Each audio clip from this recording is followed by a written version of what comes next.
Assalamualaikum warahmatullahi wabarakatuh. Apa kabar kalian semua? Syukur alhamdulillah kita bisa berjumpa lagi di channel ini. Salawat dan salam selalu tetap tercurah kepada junjungan kita, Nabi besar Muhammad SAW. Tidak lupa kami sampaikan salam sehat, salam sejahtera. Semoga kita semua tetap dalam lindungan Allah Subhanahu wa Ta'ala. Seperti biasa, kita akan berbagi kisah dari yang unik, menarik, sampai bikin nangis. Semoga bermanfaat.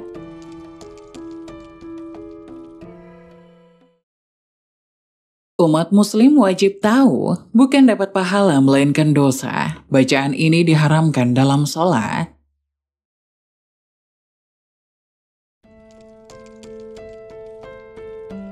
Apakah sholat menggunakan bahasa lain selain Al-Quran menimbulkan dosa? Bacaan seperti apa yang diperbolehkan dan dilarang dalam sholat? Benarkah ada bacaan ketika dibaca bisa menyebabkan kita mendapat dosa? Bacaan yang diharamkan dalam sholat yang justru mendapatkan dosa. Saat melakukan sholat, ada bacaan-bacaan yang wajib kita baca, seperti Al-Fatihah di setiap rakaat. Ada juga bacaan-bacaan sunnah seperti surat-surat pendek Al-Quran yang dibaca di 2 rakaat awal. Lalu apakah kita bisa menambahkan doa-doa pribadi yang bersifat duniawi? Syekh Ali Jumah punya jawabannya. Ia mengatakan bahwa orang yang sholat boleh berzikir dan berdoa asalkan tidak bertentangan dengan hadis dan Al-Quran. Pendapat ini didasarkan pada argumen Imam Ibnu Hajar Al-Asqalani, yang berkata Imam Ibnu Hajar dan Fathul Bari saat menjelaskan sabda Nabi mengenai doa yang dibaca setelah tasyahud. Kemudian orang itu dipersilahkan berdoa dengan sesuatu yang mengagumkan dirinya, dan orang itu pun berdoa. Berdoa memohon untuk kebaikan duniawi boleh-boleh saja. Doa-doa yang bersifat duniawi misalnya dilancarkan rezekinya, segera bertemu jodohnya, dan untuk meminta keturunan boleh dilakukan.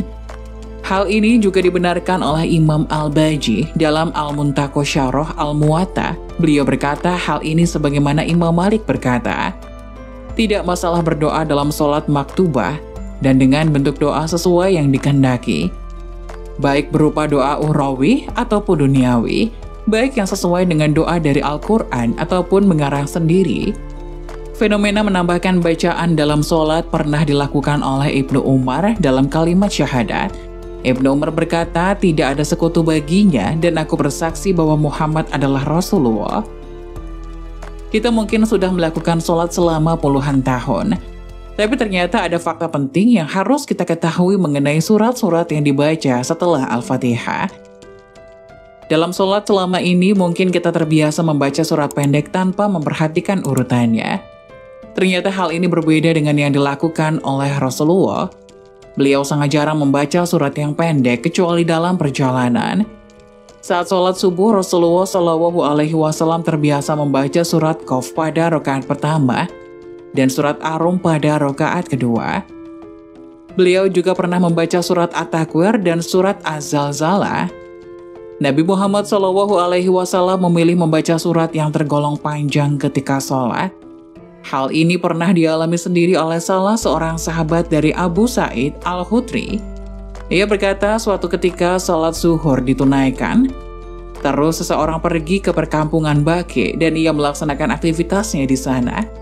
Kemudian ia berwudu lalu mendatangi jamaah sholat dan Rasulullah SAW masih berada pada rakaat pertama karena saking panjangnya apa yang beliau baca. Hadis riwayat Muslim.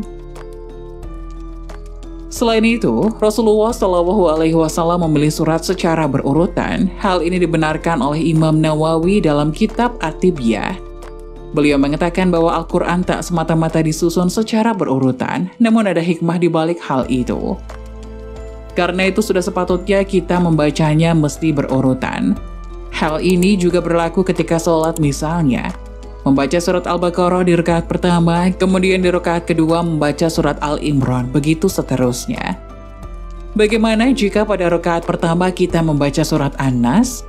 Imam Nawawi meriwayatkan buat sebagian ulama mengatakan, setelah membaca surat An-Nas dilanjut dengan surat Al-Baqarah pada rakaat kedua. Lalu bagaimana jika ada orang yang setelah membaca surat An-Nas di rakaat pertama, kemudian malah membaca surat Al-Ikhlas di rakaat kedua? Imam Nawawi menyatakan bahwa hal ini tidak dihukumi boleh, walaupun ada sebagian ulama yang juga membaca surat-surat secara tidak berurutan dalam sholat. Namun sebagian lainnya tetap tidak menyukai orang yang membaca Al-Quran tanpa memperhatikan urutan. Ada pengecualian dalam membaca Al-Quran secara berurutan dalam sholat. Sebab ada beberapa surat yang dianjurkan untuk dibaca pada sholat-sholat tertentu. Misalnya sholat subuh pada hari Jumat disunahkan membaca surat As-Sajdah pada rakaat pertama dan surat Al-Insan di rakaat kedua. Beda lagi ketika kita sedang mengajarkan anak menghafal surat-surat pendek. Boleh urutannya dimulai dari surat An-Nas dan berlanjut sampai di surat Ad-Duha.